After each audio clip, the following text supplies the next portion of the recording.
So the Lord showed me in 2014 dreams of thermonuclear war. Sorry, I'm eating right now, too.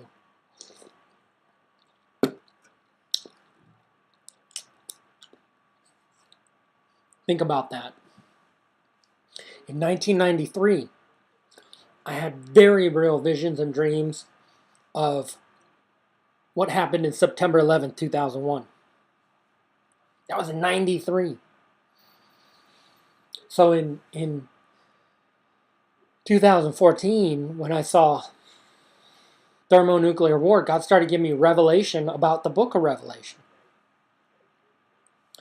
And now, every time I look at the news, it's stuff that I prophesied or spoke of in 2014, 2015, 2016. And I'm always ahead of the game when it comes to prophesying. Okay?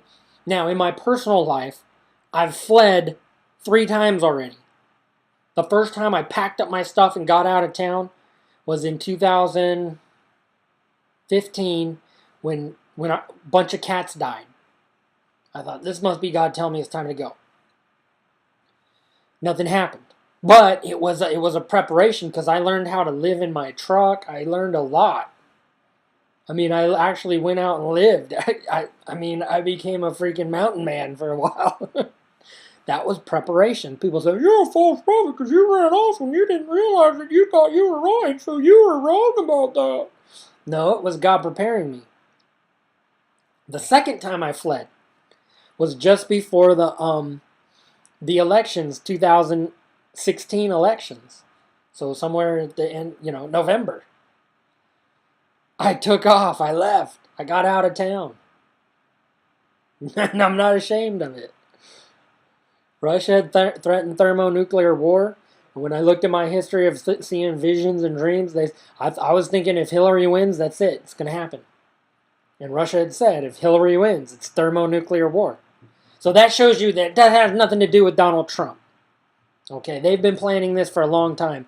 Obama is like the major piece of this. 2 major pieces of this thermonuclear war in America being destroyed that people don't realize are 1, Edward Snowden, and 2, Obama. Those are the 2 things in the United States that weaken the United States. If it hadn't been for either one of those, if it hadn't been for Snowden, the United States would still be more powerful than any of them.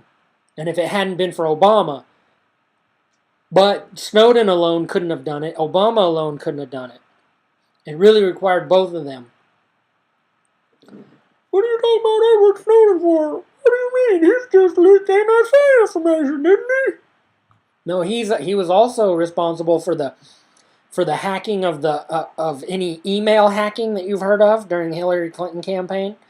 He's also responsible for all the top secret information that, for example, China has a J-21 fighter that looks just like the F-35.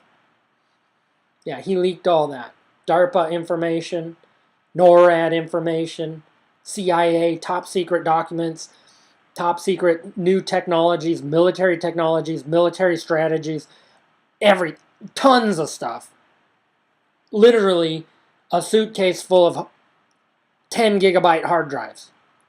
Now, how many hard drives can you fit in a suitcase? I'm just saying. He took it all. He took everything that was available.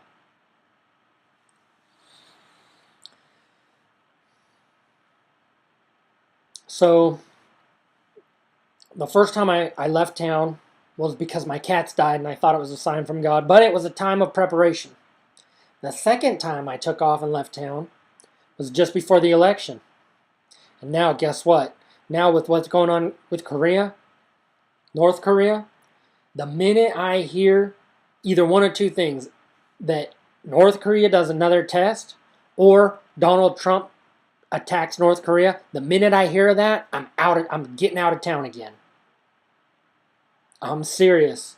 And this is the first time I've put this and said this, what I plan on doing on YouTube.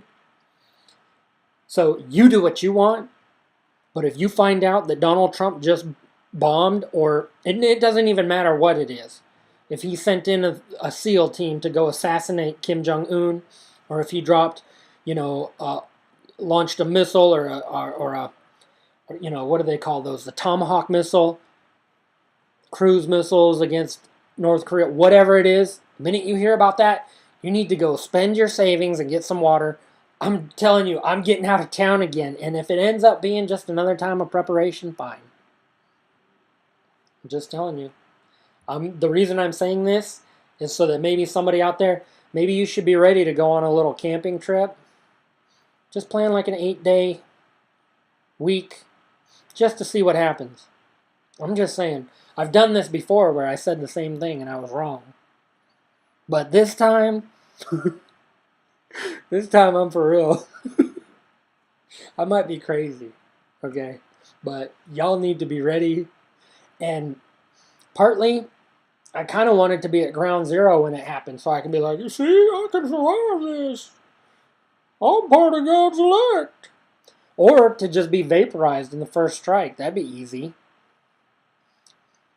Maybe that should be my strategy. But what I'm afraid of is I'll come walking right out of that nuclear bomb, come walking right out of that mushroom cloud without being hurt. Then I still have to survive in this world. I understand the desire to just be raptured up right now. I understand the desire to just be like, oh, well, God's going to just rapture me up before the mark of the beast or before any of this happens. I'm not going to have to suffer any pain. Just saying, I can identify with that. But that's not the reality of what's going to... That's not Paul's reality. That's not Peter's reality. That's not how it happened for Stephen or John the Baptist. And even the two witnesses, it doesn't happen for them either. They're all put to death for their faith. And all these North American Christians are like, I'm going to be raptured before I have to go through any hardship or trial. While they eat a big piece of pizza and drink a big old, big Mountain Dew. I just sure hope I get raptured up.